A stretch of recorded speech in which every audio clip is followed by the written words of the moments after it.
Hello everyone, today we'll talk about how to fix or how to solve the problem of took too much space. On the application of DoorDash, you click on settings. In this page you can click on apps.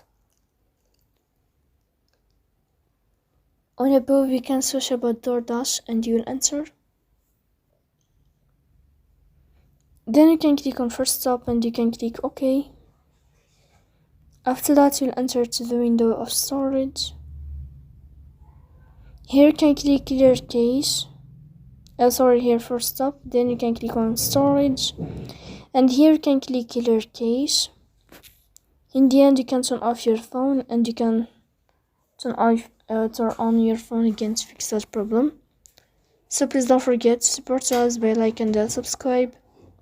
See you next time in another video and thank you for your attention.